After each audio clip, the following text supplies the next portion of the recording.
All right. So these are my instructions on how to install Oobabooga. Uh, I've tried a lot of instructions with varying amounts of success. This is what works for me. I will explain how to install the base software, 8-bit mode and 4-bit mode, and we'll show you like how to check if it's working. I'll talk about the pitfalls, and we'll go over through a lot of specifics as we go along through here. So hopefully this is helpful. I have tried this many times. It has worked for me. All right. So I'll have links and all this text will be in the comments and in Reddit and all types of places. And I'm going to try to do this all in one take because I don't make videos and I don't feel like trying to edit anything. So uh, we're going to install this from scratch. We're going to delete this. It shouldn't be there. Pretend you didn't see that. Um, First thing we're going to do is uh, these instructions presume you have Miniconda installed, so make sure you install that. There will be a link. It's just like a normal piece of software, or you just install it. Once you have Miniconda installed, you want to copy this text and change this to reflect your username. My username is myself, and we're gonna, look for like we look for a normal program, Miniconda, and you want to open this up, Anaconda PowerShell prompt. You want to paste the text in there, push enter. Now, it didn't do anything for me. That's because I've done this many times, and uh, I think you only have to do this once, and it like elevates the prompt to admin privileges. So once you do it once, it's done. You'll see a bunch of stuff pop up. Just agree to whatever and move on. So now you have admin privileges in this Anaconda PowerShell here. Um, Now that we have that, we'll just we'll copy this and we'll paste it in here. We'll push enter. And what this is doing is creating an environment where we installed Miniconda. This is where Miniconda installed on well, let me go up a directory. This is where Miniconda installed on my computer, right? Then I go to this environments folder. Let's see, it just installed this. I deleted the old one so I could reinstall for you guys, but this is the new text gen environment. Um, this is where we will be installing all the software to operate Oobabooga. This is separate from where the code uh, from Oobabooga's repository lives. This is like a mini version of Miniconda where all the libraries and code exists independent of Miniconda so it doesn't conflict with all the stuff in this folder. Essentially, you just want to make sure you're always in this folder, uh, and the way you do that is by activating it.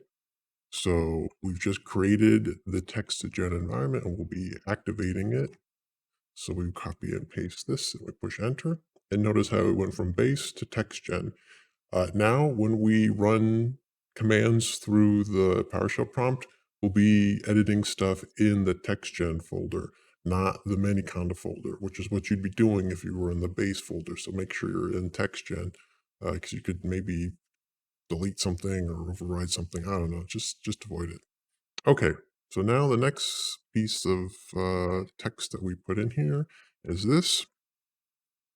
And while this is running, I will explain what we're looking at here. So essentially what you need to pay attention to is this CU 11.6. This is the CUDA Toolkit version. So I have 11.6 installed. So I have put 116 here. How do you know which version you have and how do you get a new version and all that stuff? Well, there's a very good link by this gentleman. He has a YouTube video, pretty good YouTube channel as well.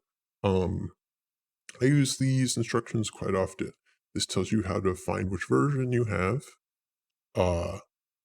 It tells you how to edit things, and I just want to point out that when you look for this, edit the system variables program in your Windows operating system, do not click this. This looks very similar to this, and when the window pops up, it will look similar, but you won't be able to edit all the things you need to edit. So don't click on this, and then this window will pop up and click on this, and then go down here and change the your CUDA path to 11.6. Again, he's going from 11.6 to 11.3. So this operation is reversible.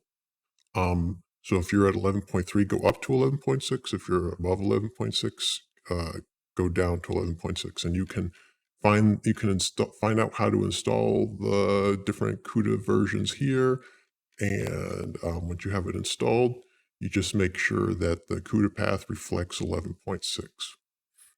Then, so here he's switching it to 11.3, but again, he's going backwards. Then you want to go to this path variable here, and you want to make sure this bin and lib and vvp files are scooched up to the top in the list. And then you're done. Again, he's doing it backwards, but we want 11.6. And then you can check which version you have. So just follow these instructions, very useful. And then you'll be guaranteed that you're running the right CUDA version for all this stuff. I think this is something that's overlooked in some instructions, so I think it's worth spending some time discussing. So now it is completed installing. So now we're going to go to the folder where I want to install Oobabooga. So here again, we have TextGen active, good. And this is where I want to install the actual software. It is not the same location as here.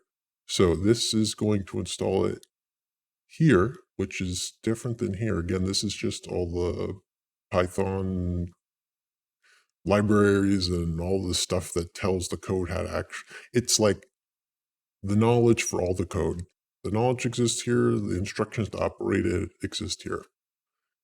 And Oobabooga are the instructions. So we're going to clone the repository. We're going to create, once it does that, it's going to write it into the TextGen web UI folder. I've already made it, so it's just going to override it. It's going to go into that directory. It's going to install the requirements that are in a text document on download. So we will copy and paste that text into the PowerShell prompt and push enter. And notice this folder fills up with stuff because it has downloaded the repository. And now it is opening this requirements file, and it's installing all of this stuff, of which I have very little knowledge about.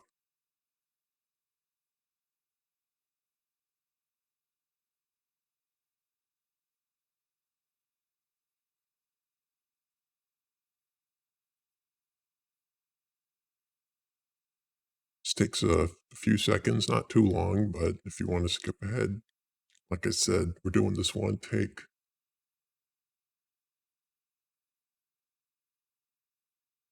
All right, it is completed installing. And so now we're going to change directories to the folder, to this folder here. Oh, wait. Oh, it's already there. That's right. It automatically moves into that folder. Great. Okay. So now we are in the text generation web UI folder here. Great. And we have the right environment activated here. Great. Now, now we have it installed. Let's close this out. And then let's just test the normal version of Oobabooga. Let me find a model real quick here.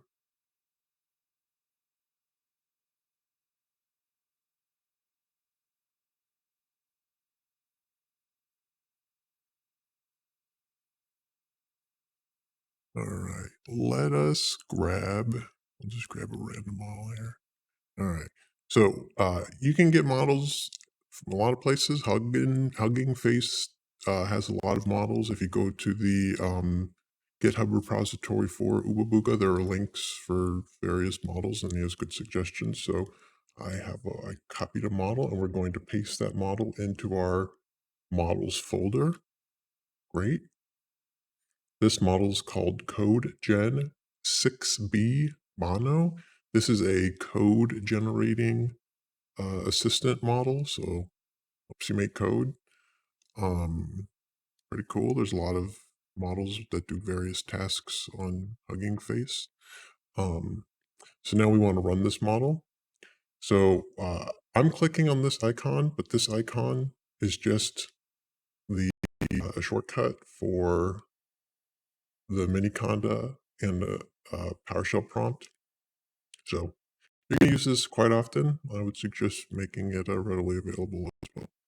So then to run the code again, we got to change the directory to where we installed the repository. We've got to activate the environment, and then we'll run the server.py file, but we're going to run it through this PowerShell prompt. And we've got to send it some variables, and so we'll send it this and this. Although this isn't a chat model, it's a coding model. We'll just see what happens. I'm kind of curious to see how it responds. So this is just a test anyways, to make sure we've got everything working. We'll look at our system variable or our task manager here. I find this very useful when troubleshooting things and to make sure everything's working well. So you see we used a lot of GPU RAM, over half of a 24 gigabyte available amount of memory. And we had this little spike in the CPU RAM utilization. This is all good signs that the model is loading. So now we have the URL to access the user interface, and we'll just open up Firefox here, and we will paste that in, and now we have the user interface available to us. We'll type something.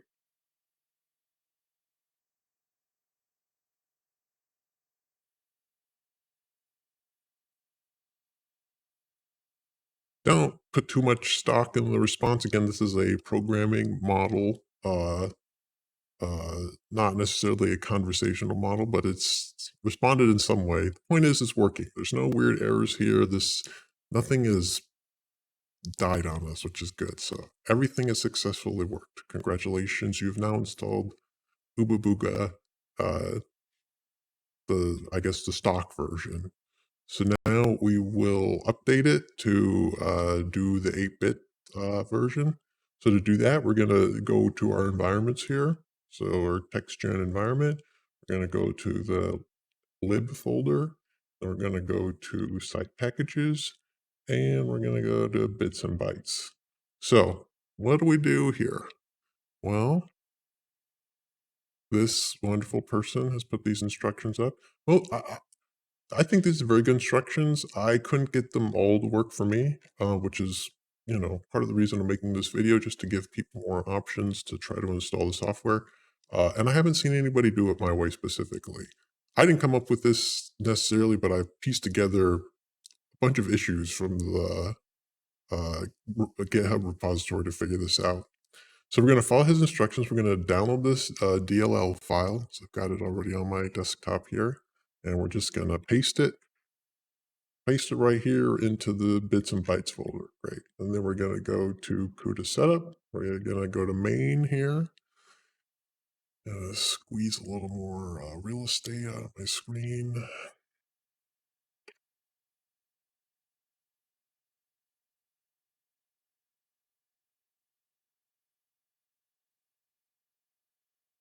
This in here. And where did I put these instructions? Okay, so we're going to look for this string of text. Bam, there it is. And we're going to replace it with this string of text.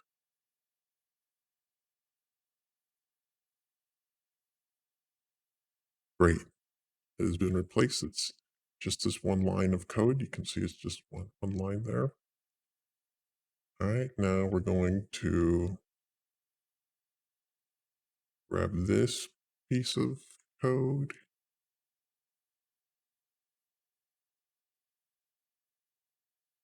And you'll see there are two lines here. These two lines are identical, so we'll be replacing both of them. With this text here.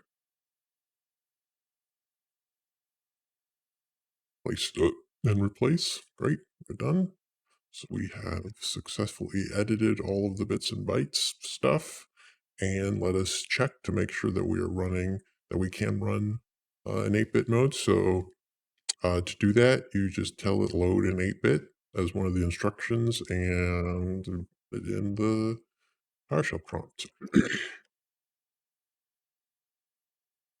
While we're doing that, let's monitor our system resources. This is good. This banner is good to see. We're loading the model in, and you'll see it takes up less than half of the space, well, about half as much VRAM as it did before. So this is a good indication that you're running in 8-bit mode, when it's using less VRAM than when you're not running in 8-bit mode. And here's a little blip where we loaded in the model. So let's just double check that we are running in, let's just use that browser.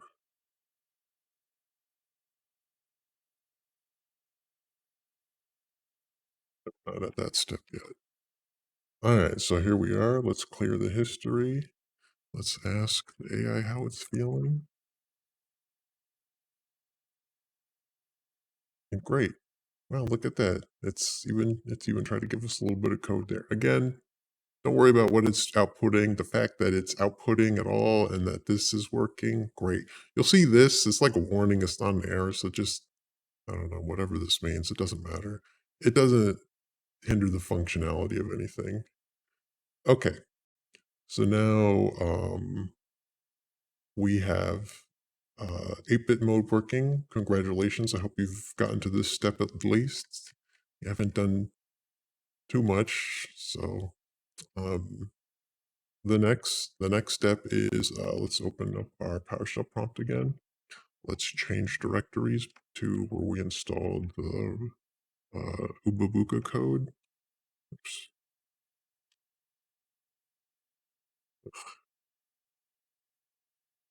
All right. So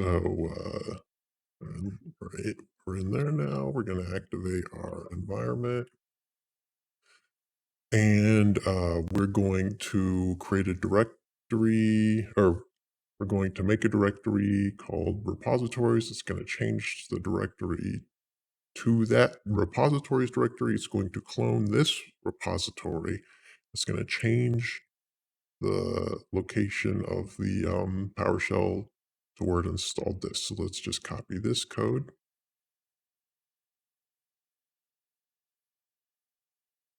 Okay, great. Let's see where, so here's the new folder it's made, and here's the repository it's downloaded from GitHub. Excellent. Now, it's my understanding that the author of this repository had done something at some point that made it incompatible with Oobabooga, so that's why you have to kind of revert back to this version of this repository. So you just copy this and paste it in here, and it does something. I don't know, but you have to do that.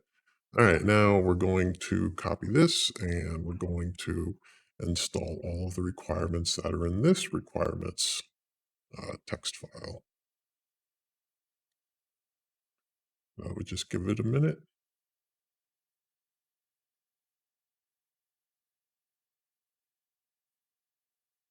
Wonderful. Okay, now this is where my instructions deviate quite a bit from the normal set of instructions. So this beautiful angel of a human being has willingly created this wheel file. And we need to use this in order to get 4-bit working. So we're going to download this file. Just download it to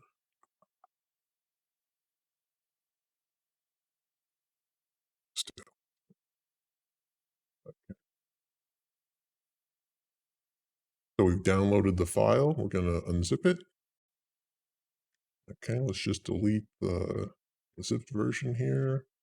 Here we have the file. We want to copy this file. And we want to put it in our repositories folder here. I don't think you have to do it, but we're already in that directory. It just makes things easier. So now the wheel file by itself, it's not zipped and it's not in the folder, it's just naked in this folder. We're going to copy this. I'm going to paste it into here and blam. Now we can run for a bit. That's it. So let's test it. But we need the right model to test it. So only the llama models can be run, and yeah, only the llama models can be run for a bit. I'm pretty sure. Yeah, because you need these other files with it. So I've got a 7-bit llama model. We're gonna copy that over.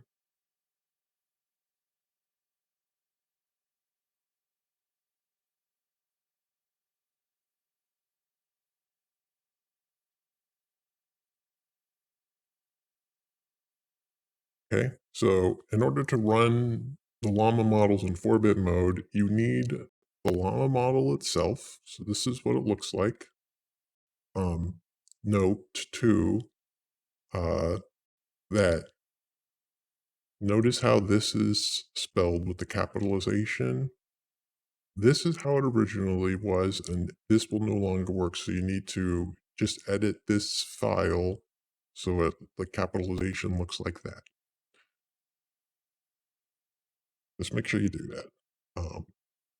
And you also need this 4-bit file as well. So once you have them both in the models folder, just as you see here, spelled exactly the same way you see here, if you were to use a 13B billion parameter model, you would just replace the 7 with 13 and 35, whatever.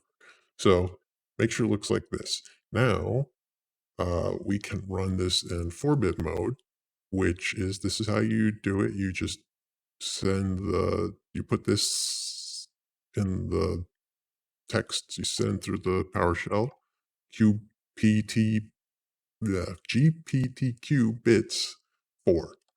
Put that in there. You copy that. Yeah, we'll just start a new one just so it's easier to see everything. So you just put the text in like that. And you push enter, and we're presented with these options. We will select the llama model, and look at that. Now we can run the llama model in 4-bit. Oh, okay. Yeah, so here we've oh, now it's the llama model and we're not in the whatever. Here, let's load it in chat mode because it's a little bit better at chat. I should have included that in there. So let's redo this here.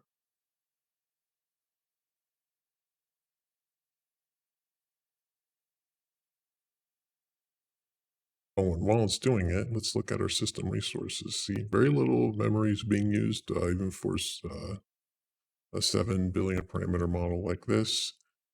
And yeah, so let's copy this. So this one. All right, we're going to clear the history. Now, this one will probably give us a better response.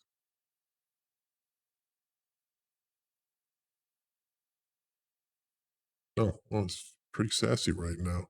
But anyways, you get it. You get a response, nothing crapped out on you. It's the 7B model.